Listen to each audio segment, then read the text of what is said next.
So we will demonstrate voluntary or volitional single-fiber EMG. I put the needle, the concentric needle, in the muscle belly of the extensor digitorum communis to the fingers. I ask the patient, Miroslav, this afternoon, to just elevate the little finger a little bit. What we hear is the activation of individual muscle fibers, and of course, all together, the muscle fibers, they compose a motor unit. Very important is that for single-fiber EMG volitional with a concentric needle EMG, the filter settings are changed to a high-pass filter of 1 kHz. Now we try to detect a certain pair of muscle fibers. We hear a stable pair just with this position of the needle. With the pedals, I will capture this pair, and we will capture 100 of these recordings. After 100 of these recordings, I will go to next insertion, again with the pedal. Next insertion.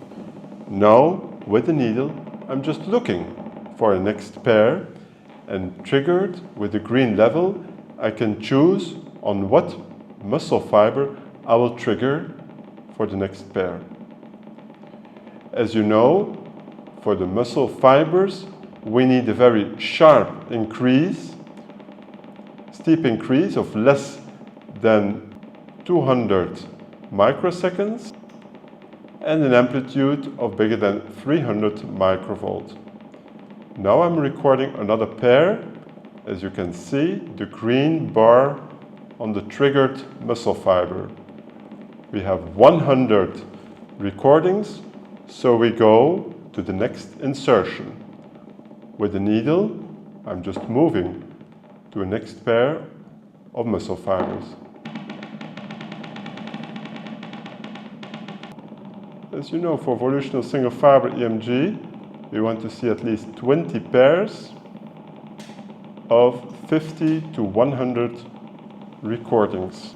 The processing of the data in this DEYMED machine is so good. It's very easy to get a stable pair here, easier than some other EMG machines on the market.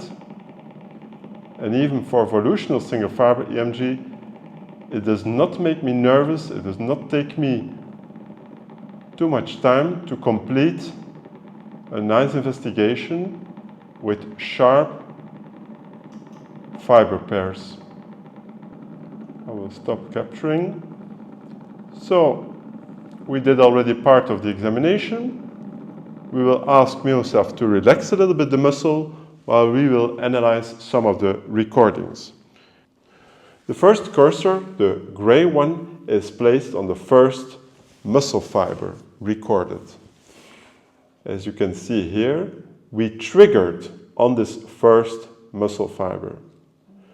The second one is the muscle fiber that is closely related to the first one in the contraction pattern. And as you know, during single-fiber EMG, we try to evaluate the jitter. The jitter is the average of the inter-peak interval differences between the different recordings. We have an average of the consecutive differences. We can also have an average of the sorted differences. And the jitter is the lowest of those two. So this is all prepared, calculated by the machine. But very important is that the examiner records very nice single fibers. As you see, the single fiber should be steep under the gray and under the blue cursor.